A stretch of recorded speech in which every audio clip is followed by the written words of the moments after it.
Hi mga ka-sweets! Good evening! Kumusta po ang lahat? Late na upload na nga po itong video na ito kasi po order pa po ito kahapon. You can see po ito po ay number 4 na ube de leche cake. Milestone cake po ito, monthly milestone cake. Ito po pala ay order ni Ma'am Kathleen na taga San Francisco, Barangay San Francisco pa. Salamat po sa pag-order ma'am at salamat po sa pag-pick up. So first time ko po palang gumawa ng number cake na ube de leche ang flavor. So ayan, nakagawa naman ako ng ube pero wala siyang leche flan, ay plain ube lang talaga siya. So first time po ito. So ayan, kung nakita niyo ang ganda ng pagkakatabas natin malinis siya tingnan. Naglalagay na po ako ng filling at syempre may leche flan din po ito. Yung ginamit ko po palang piping tip dyan sa ating filling ay bilog, yung round lang. Yun lang po siya. And then, naglagay tayo ng ating leche flan para mas lalong masarap. And finifill ko lang po yung mga gaps na may mga uka-uka para magpantay po sila.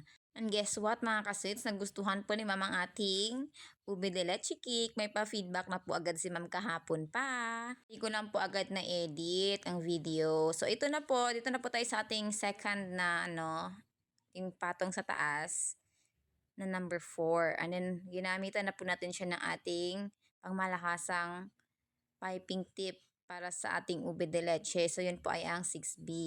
So, hindi po natin siya nilagyan ng frosting lahat kasi magtitira tayo ng space para paglalagyan naman natin ng ating leche flan. So, maglalagay po ako ng mga lollipop sticks para po ito maiwasan nating mag-slide ng ating cake since dalawang patong nga po siya. So mga ka-sweets, ang size po pala nitong ating cake ay size 7 by 5.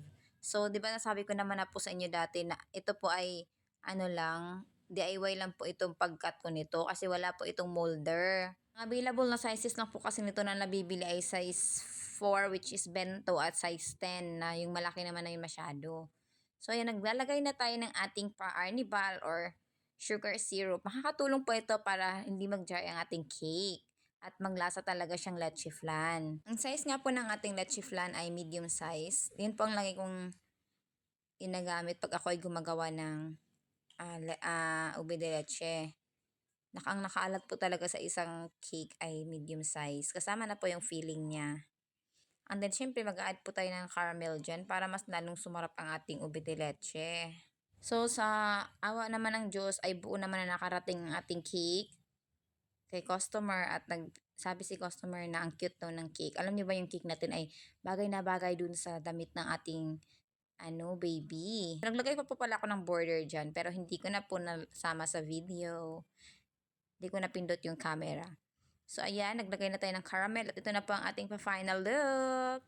Diba? Ganda, ang cute. Ito na nga po pala ang pa-feedback ng ating customer. Lasang ulit. So yun lamang po mga ka-sweet. Thank you so much po for watching. Bye!